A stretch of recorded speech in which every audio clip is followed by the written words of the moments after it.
وما ينظر هؤلاء إلا صيحة واحدة ما لها من فواق وقالوا ربنا عجل لنا قطنا قبل یوم الحساب صدق اللہ العظیم۔ پیارے حاضرین و سامعین کرام، درس قرآن سورہ صاد سورۃ نمبر 38 ان کی 14 آیتیں ہو گئی۔ مختلف قوموں کے حالات مختصر کہ اللہ کریم نے ان کے ہٹ درمیاں، ان کی سرکشیاں، ان کی کفریات کا ذکر ہوا، اور حضور کو تسلی دینے کے لیے فرمایا کہ اسی طرح قوم نوح، قوم عاد اور موسیٰ علیہ السلام کی قوم فرعون جو ذو الاوتاد تھا، اور صالح علیہ السلام کی قوم سمود، لوط علیہ السلام کی قوم، شعیب علیہ السلام کی قوم، یہ سب گروہ یہ غلط راستوں پر گامزن تھے اور برباد ہو گئے۔ اور فرماتے کہ یہ سب کے سب انہوں نے نبیوں کو جھٹلایا اور ان پر میرا عذاب آ گیا، یہ اس کے مستحق ہو گئے۔ اب فرماتے وما ينظر هؤلاء الا صيحة واحدة، یہ لوگ، یہ مشرکین مکہ ہیں، یہ دوسرے ہیں، یہ انتظار نہیں کرتے مگر ایک چیخ، ایک چنگاڑ، جن کہ ان سے سب کا خاتمہ ہو جائے، اور مالا من فواق، اور پھر اس کو کوئی پھیرنے والا، روکنے والا نہیں ہوگا۔ فواق کے لغوی معنی ہوتے ہیں کہ جب انسان کوئی جانور کا دودھ نکالتا ہے تو تھوڑا دودھ نکال کے نا وہ جانور کوشش کرتے کہ اپنے بچے کے لیے دودھ بچا رکھو، تو پھر وہ دودھ نکالنے والا وہ بچہ دوبارہ چھوڑ دیتا ہے، تو وہ تھوڑے سے منٹ یا 2 منٹ وہ پھر دوبارہ وہ تھن اس کے بھر جاتے ہیں، تو پھر وہ اس کے بچے کو، جانور کے بچے کو ہٹا دے، پھر دوبارہ دودھ، اس وقفے کو فواق کہتے ہیں۔ تو پھر انہیں کوئی مہلت نہیں ملے گی اور عذاب میں گرفتار ہو جائیں گے۔ یہ سور کا پہلا نفع ہوگا جب سب ہلاک ہو جائیں گے۔ اور انہوں نے مزید یہ کہا وقالوا ربنا عجل، اب اللہ کے انبیاء جب دنیا میں آئے تو کہا کہ دیکھیں اللہ کے نافرمانی نہیں کرو ورنہ اللہ کے عذاب میں گرفتار ہو جاؤ گے۔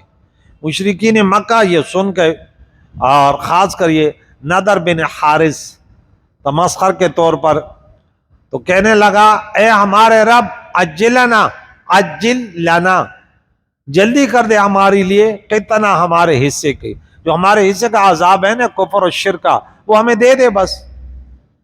اس قدر بدبخت جو ہم غلط کر رہے ہیں نا، قبل یوم الحساب، حساب کتاب سے پہلے ہمیں عذاب دے دے۔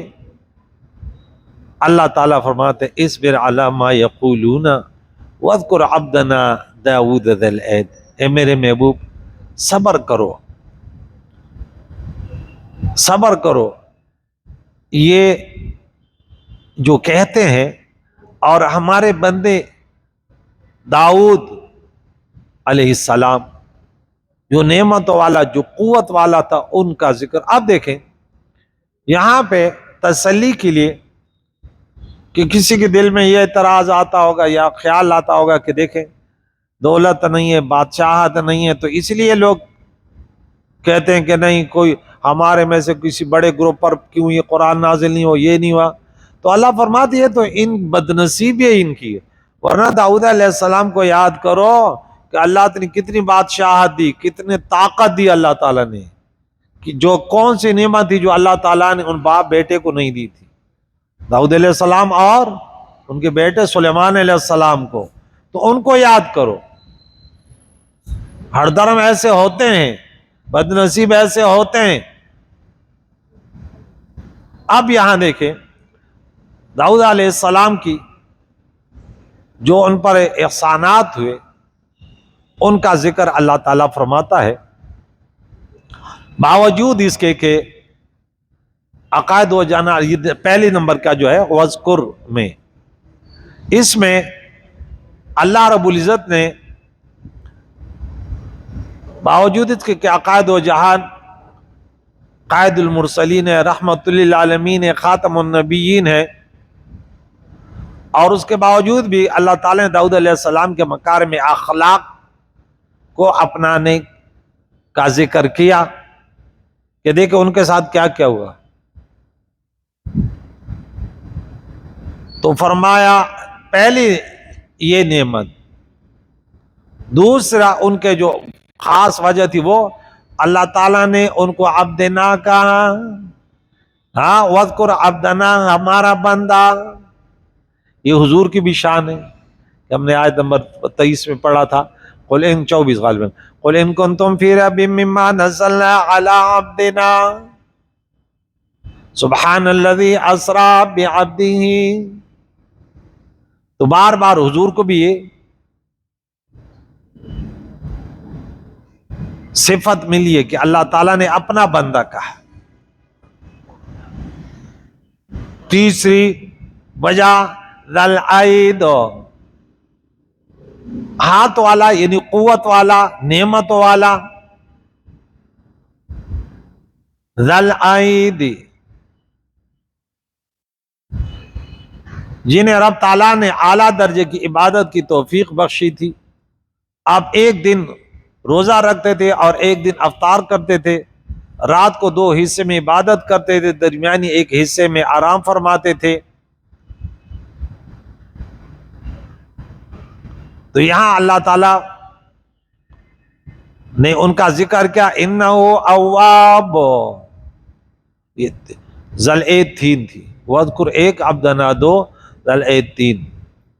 انہو اواب، اور بے شک یہ بہت زیادہ رجوع اللہ کرنے والا تھا. اواب ہر حال میں اپنے رب کی طرف. یہ 4. انا سخرنا الجبال، نمبر 5، ہم نے مسخر فرمائے تھے ان کے لیے پہاڑ. پہاڑ کتنے بڑے بڑے بھاری ہوتے ہیں، وہ بھی داؤد علیہ السلام کے ساتھ تسبیح بھی کر رہے ہیں اور ساتھ ساتھ چل بھی رہے ہیں.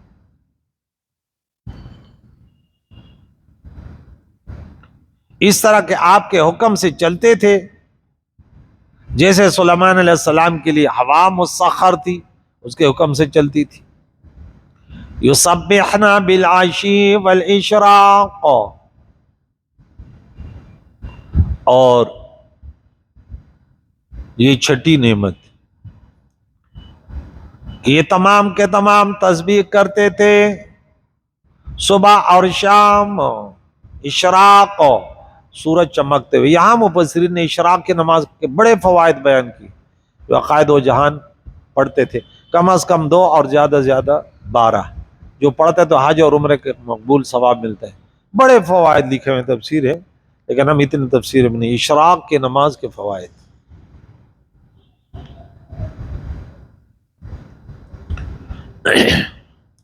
تو آپ کے ساتھ پہاڑ اس طرح تسبیح کرتے تھے کہ آپ بھی سنتے تھے. یہ آپ کا معجزہ تھا. اشراق، سورج چمکتے ہوئے ٹائم. معلوم ہے کہ اگرچہ ہر وقت رب کی تسبیح و تحمید کرنی چاہیے، لیکن صبح و شام بالخصوص ان اوقات میں اللہ کا ذکر کرنا چاہیے. اور اکثر یہ 2 اوقات بول کر پورا وقت مراد ہوتا ہے. صبح شام ان کا یہی کام ہے، یعنی ہر وقت آپ کی زبان اللہ کے ذکر، اللہ کی تسبیح تحمید سے تر ہونی چاہیے. وَالطَّيْرَ مَحْشُورًا، اور پرندے جمع کیے ہوئے. یہ بھی داؤد علیہ السلام کے ساتھ اتنے خوش الحان تھے کہ آواز میں اللہ تعالیٰ نے کچھ قدرت والا ہے کہ آپ کی تسبیح کے وقت پرندے بھی آپ کے گرد جمع ہو کر اللہ کی تسبیح و تحمید کرتے اور آپ کی خوش الحانی پر وجد کرتے تھے. خوش آوازی بھی آپ کا معجزہ تھا. معلوم ہے کہ اللہ والوں کے ساتھ عبادت کرنا بہت بہتر ہے، اور نبی کی حکومت بے عقل و بے جان چیزوں پر بھی ہوتی ہے، وہ بھی مان لیتے. پیارے عقائد و جہاں کے ساتھ جہاں جاتے تو پتھر پہاڑ بھی سلام بھی کہتے اور صلاۃ و سلام بھی پڑھتے ہیں. درختوں کو اشارہ کر دے تو سجدہ کرتے ہوئے جاءت لدعوتہ الاشجار. پھر عقائد و جان کی تو شان. کل لہ اواب، سب ان کے طرف رجوع کرتے تھے، سب ان کے فرمان بردار تھے. یہاں دو تفسیریں، یہ بھی ہے کہ اللہ کے فرماندار، یہ معنی یہاں پہ انہوں نے ساتواں معنی یہ کیا کہ یہ سب داؤد علیہ السلام کے حکم کے فرمان بردار، پہاڑ اور پرندے سب آپ کے مطیع تھے۔ خیال رہے کہ حضرت داؤد علیہ السلام کی سلطنت پہاڑوں اور پرندوں پر تھی، مگر ہمارے پیارے عقائد و جہان کی نبوت و رسالت ساری مخلوق پر ہے، ساری اب رحمت للعالمین ہے۔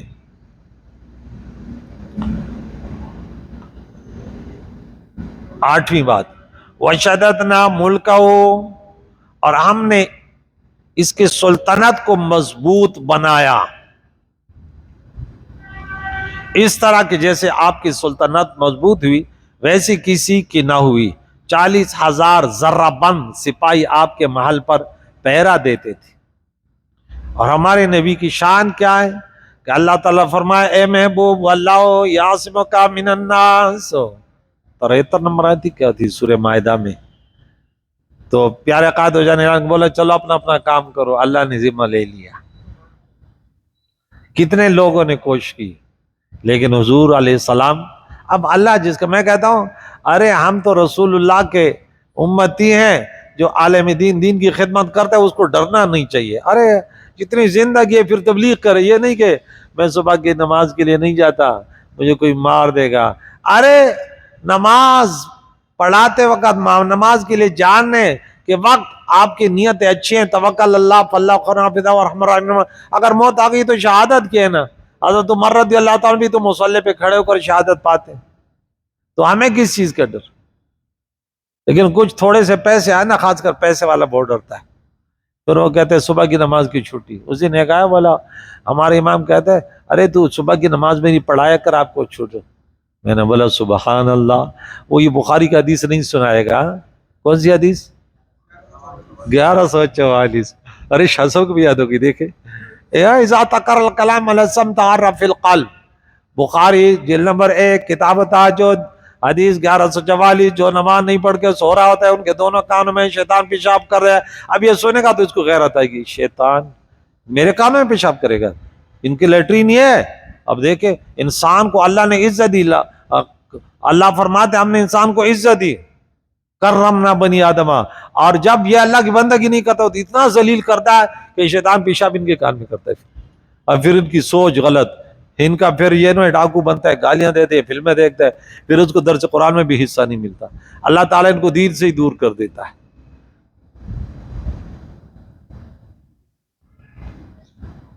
طاقتور دشمن ہے، لیکن وہ بھی اگر آپ رسول اللہ کے سچے دین پر گامزن ہیں تو وہ بھی آپ کے قریب نہیں ہے، نہ آپ کے گھر میں آ سکتا ہے نہ تمہارے کام میں مداخلت کر سکتا ہے۔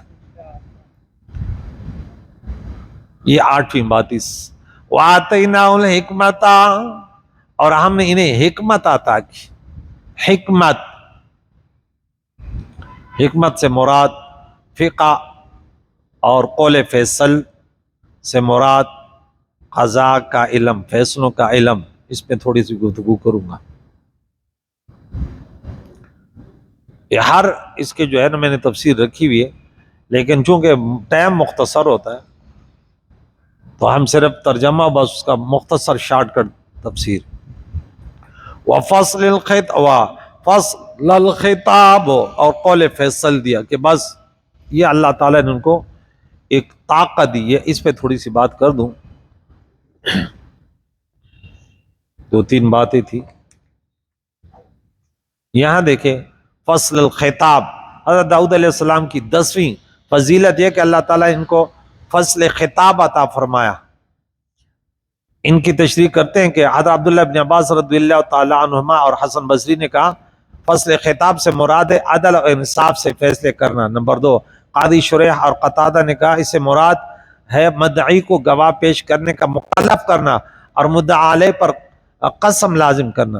اور نمبر 3، حضرت موسیٰ اشعری اور شعبی نے کہا اس سے مراد خطبے کے بعد اما بعد کہنا، سب سے پہلے اما بعد کہنا، یہ داؤد علیہ السلام نے یہ کلمے دہرائے۔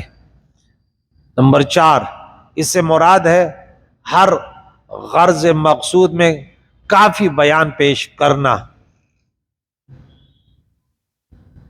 مختلف آگے انہوں نے تفسیریں کی ہیں۔ حکمت کے معنی انہوں نے یہاں کی حکمت کے معنی کیا ہے کہ حکمت کا معنی ہے علم اور عقل کے ذریعے حق بات تک رسائی حاصل کرنا۔ اللہ تعالیٰ کی حکمت کا معنی یہ ہے اشیاء کی معرفت اور ان کی نہایت مضبوطی کے ساتھ پیدا کرنا، اور انسان کی حکمت کا معنی یہ ہے موجودات کی معرفت اور نیک اور اچھے کاموں کا کرنا۔ اور پیارے عقائد و جان نے فرمایا بعض اشعار میں ضرور حکمت ہوتی ہے، بخاری کی حدیث سے۔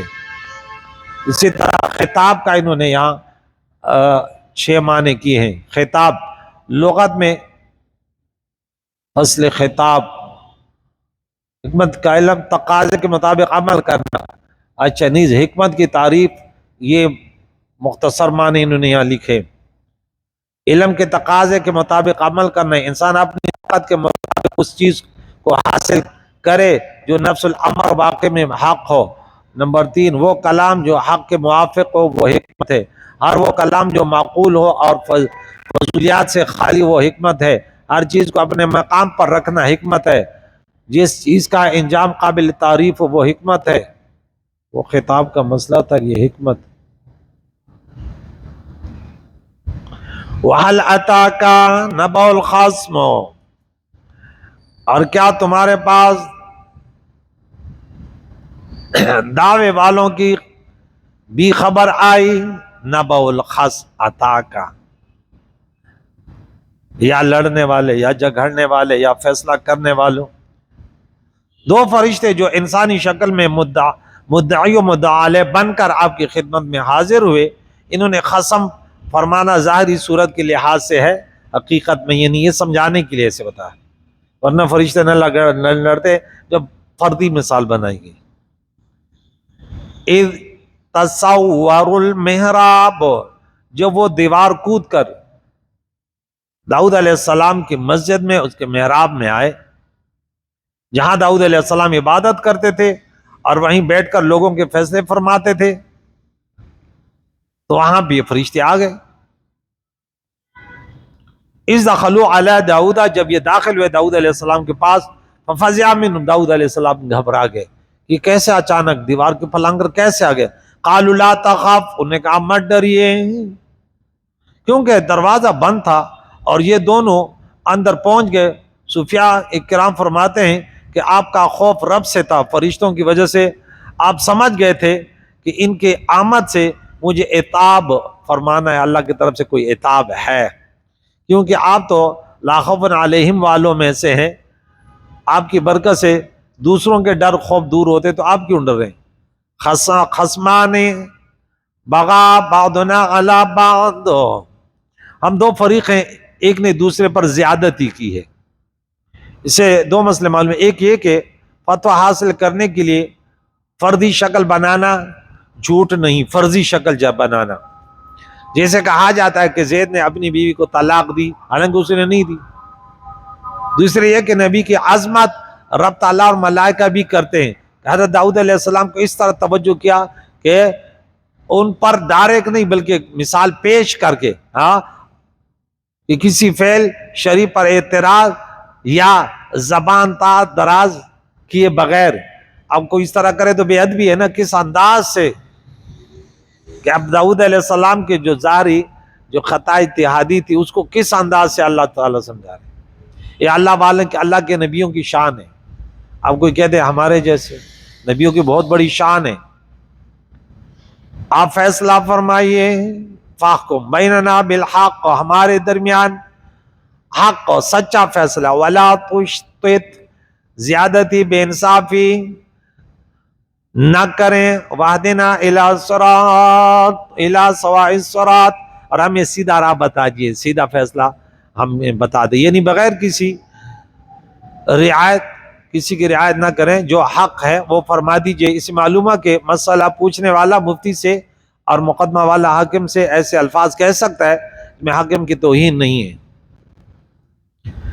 مسئلہ کیا ہے؟ ان ھذا اخی، یہ میرا بھائی ہے، یہ نہیں دینی بھائی ہے یا فرضی بھائی ہے، فرض کیجئے کہ یہ میرا بھائی ہے، جیسے کہا جاتا ہے کہ زید نے اپنی بیوی کو طلاق دی، اسے منطق والے تخیل کہتے ہیں، یہ تصور کی قسم ہے، تصدیق نہیں، نہ جملہ خبریہ ہے، لہذا اس میں کذب و صدق کا کوئی احتمال نہیں ہے۔ کوئی کہتے کہ فرشتوں نے پھر جھوٹ بولا، یوں بولا، تو بہت سارے بہانے کہتے، بولا نہیں ہے، فرضی مسئلہ، اس میں کوئی جھوٹ اور سچ کا احتمال نہیں ہے۔ یہ میرا بھائی ہے، لہو تسعون نعجتن، اس کے 99 دمبیاں ہیں، نعجہ دمبیاں، 90 تو 99، ولیہ ناجتوں واحدہ، اور میری ایک دمبی ہے، میری ایک بھی، اس کی 99۔ اب سمجھانے کا طرز ہے کہ مفسرین کرام یہاں اسرائیلیات بعض لوگ ان کو پڑھتے نہیں، ہم کہتے ہیں انبیاء علیہ السلام کا مسئلہ بڑا نازک ہوتا ہے، ان پہ قرآن پاک یا صحیح احادیث، اس کے علاوہ ادھر ادھر کی بات ہے، جیسے آسمانی پرانی کتابیں بائبل وغیرہ میں بہت زیادہ تحریف ہیں، وہاں جو کچھ لکھا آپ پڑھ بھی نہیں سکتے، ایک عام انسان سے بھی وہ تصور نہیں ہو سکتا گناہوں کا جنہوں نے داؤد علیہ السلام کی طرف نسبت کی ہے، ہم انہیں نہیں مانتے۔ پورے کے پورے حوالے ہمارے پاس موجود ہیں۔ انبیاء علیہ السلام اہل سنت و جماعت کا عقیدہ ہے تمام گناہوں سے معصوم ہیں، بڑے ہوں چھوٹے ہوں، صرف ان کے طرف جس خطا کی نسبت ہے وہ بھی اجتہادی ہے، وہ بھی کوئی گناہ کی بات نہیں ہے، نہ صغیرہ نہ کبیرہ۔ میری ایک دمبی ہے، فقال اکفلنیہا، یہ کہتا یہ 99 دمبیوں والا یہ بھی میرے حوالے کر دے، وعزنی فی الخطاب،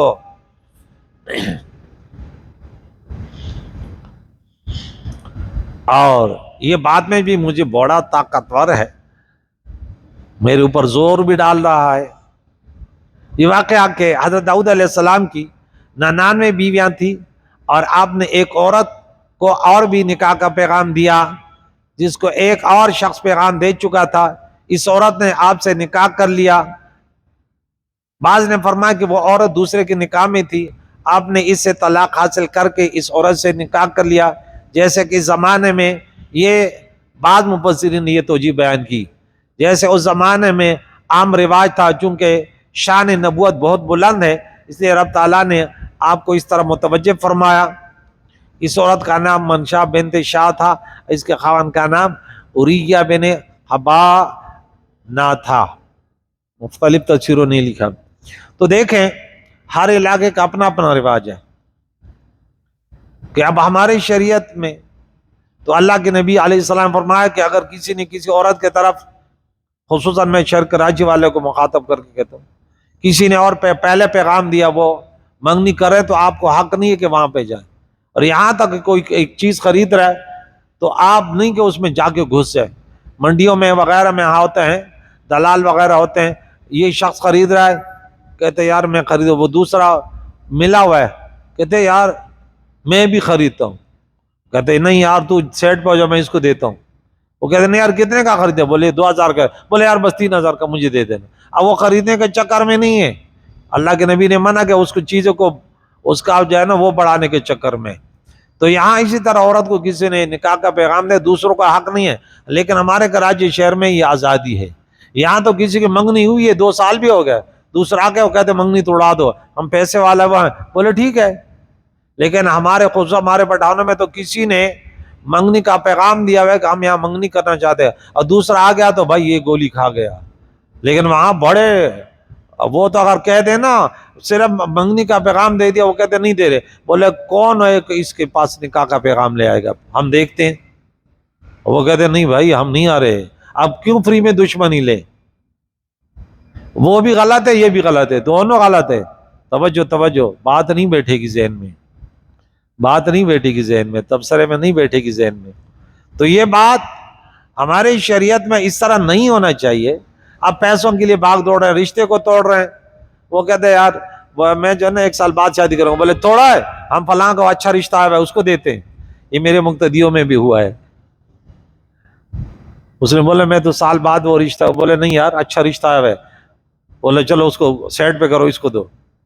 لیکن یہاں ماشاءاللہ وہ بھی اچھے ہیں کہ وہ نہیں آتے کہ کیوں ہماری یہ منگیتر تھی، ہم نے تو نکاح کیا ہوا، تو بعض جگہ کیونکہ اس کا نکاح تو نہیں تھا نا، بس صرف بات چیت ہوئی تھی، لیکن یہ غلط طریقہ ہے ویسے. لیکن وہاں انہوں نے بولا، جیسے میں نے بولا دنیا کی کوئی چیز ہے، اس کے بعد کوئی چیز ہے، میں کہتا یار یہ چیز مجھے پسند نہیں ہے، مجھے دے، تو دوسری لے لے، تو یہ برا تھوڑی مانے گا کہ میرے غیرت کے خلاف ہے. ٹھیک ہے آپ کو یہ پسند ہے، یہ تو لے لے، میں دوسرا لے لیتا ہوں. گاڑی ہے، موبائل ہے، وغیرہ ہے، گھر ہے، مکان ہے، بہت ساری چیزیں، تو پھر یہ کوئی گناہ وغیرہ نہیں ہے جب معاشرے میں جو شریعت میں منع نہیں ہے. تو اس قسم کے بات تو داؤد علیہ السلام پر کوئی بات نہیں ہے.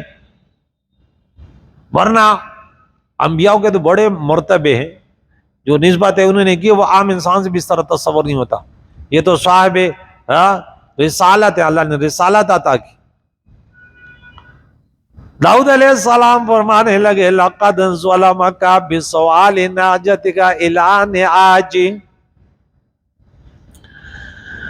بے شک یہ تجھ پر زیادتی کرتا ہے، تجھ پر انہوں نے ظلم کیا تیری دمبی اپنے دمبیوں میں ملانے کے لیے کہ ان کے 99 ہے، پھر بھی کہتے ایک مجھے بھی دے دو. وَإِنَّ كَثِيرًا مِّنَ الْخُلَطَاءِ، اور بے شک بہت شریکوں میں سے، شرکاؤں میں سے ایک چیز میں شریک، لَيَبْغِي بَعْضُهُمْ عَلَىٰ بَعْضٍ، ایک دوسرے پر زیادتی کرتے ہیں.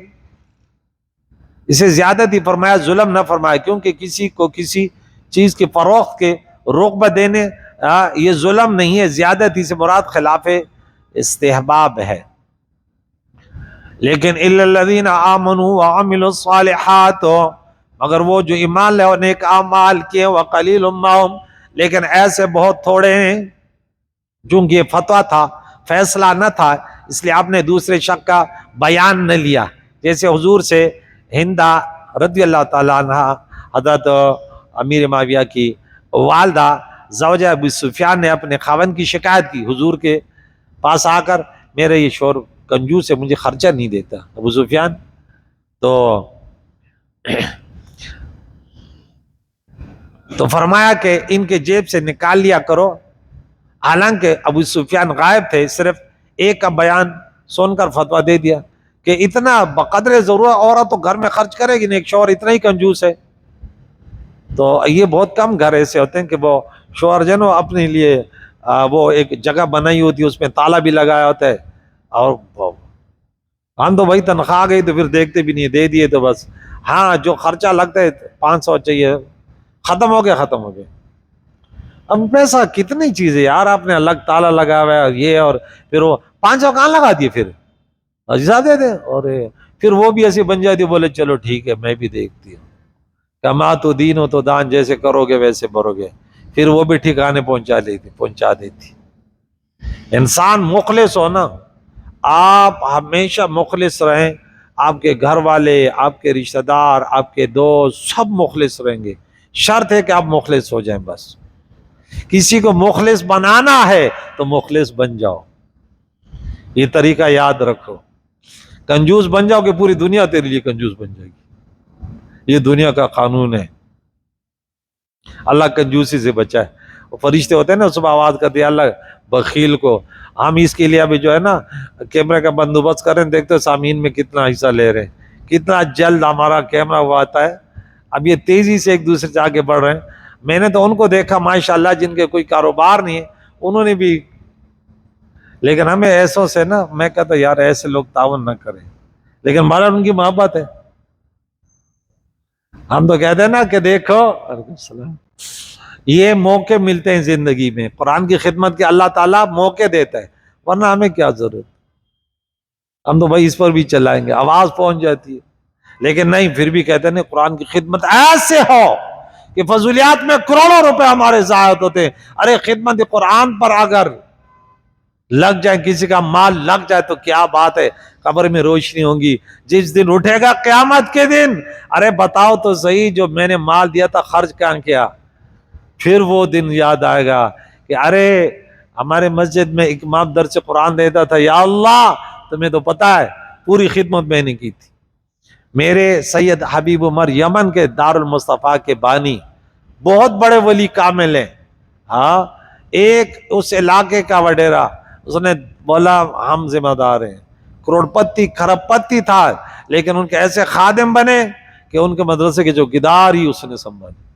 میں نے بولا اگر دیکھیں ہر قسم لوگوں میں جنتی ہوتا ہے، یہ وہ جنتی بن گیا بھائی جب اللہ نے خدمت طلباء، خدمت مدارس کی توفیق دی اور پھر کہا ضرورت پڑی تو ہم دیں گے ارے تیرے دیووں میں خون جلانے کے لیے، کہ جب اشارہ کرے استاذ تو شاگرد کہتے لبیک، یہ نہیں کہ کنجوسی کرے میرے تو اپنے لیے تو سب کے لیے، لیکن اس میں حصہ نہیں لیں گے۔ سامعین حضرات جو دور دراز کے ہندوستان بنگلہ دیش ان بھائیوں کو دعوت نہیں دے تو آپ صرف سنیں ہماری بات، ورنہ ہم محلہ کافی ہے۔ میں کہتا ہوں عالم دین اگر مخلص ہے، وہ جس علاقے جس مسجد میں کام کرتا ہے، یہ غیرت مند مسلمان اس کی مدد کرتے ہیں، اس کو بھیک مانگنے کی ضرورت نہیں ہے دوسرے علاقوں میں جانے کے لیے۔ بھکاری وہی بنتے ہیں جو مخلص نہیں ہوتا، اور کڑوی بات وہی کر سکتا ہے جو دین کے لیے، ورنہ اپنے لیے تو بہت سارے ٹھک ٹھک ٹھک آ گیا۔ اب جمعے کے دن ہم جب نماز کے لیے میں نکلتا ہوں ٹھک ٹھک ٹھک، میں گھر میں کہتا ہوں کوئی پھر وہ جو ہے نا چندے والا آ گیا، میں نے بولا کوئی میرا کوئی یار دوست تھوڑی کہ وہ آیا ہوا ہے، تو باہر دیکھا تو وہ آیا ہوا ہے، وہ فلاں، ارے میں نے بولا مدرسے چلا رہے پریشان تو نہیں کرو یار، ٹھک ٹھک ٹھک، وہ چندے کے لیے آئے ہوئے۔ تو یہ بہت کم ہے کہ وہ شراکت تو کرے لیکن زیادتی نہ کریں، کم لوگ ہیں۔ اب اللہ تعالیٰ ہمیں انہیں کم میں شامل کر دے کہ دوسروں کو فائدہ دے، دوسروں کا مال نہ کھائیں۔ وَظَنَّا دَاوُودُ أَنَّمَا فَتَنَّاهُ، داؤد علیہ السلام نے وہ سمجھ گئے کہ یہ آزمائش ہے، کیونکہ داؤد علیہ السلام کی 99 بیویاں تھیں۔ فَاسْتَغْفَرَ رَبُّهُ، اپنے رب سے استغفار طلب کی، وَخَرَّ رَاكِعًا وَأَنَابَ، اللہ، اور سجدے میں گر پڑا اور رجوع کیا اللہ کے حضور۔ دیکھیں داؤد علیہ السلام نے یہاں سجدہ کیا،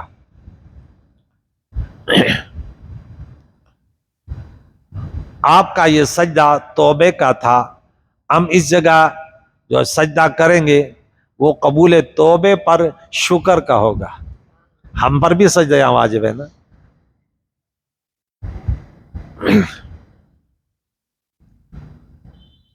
فغفرنا لہ،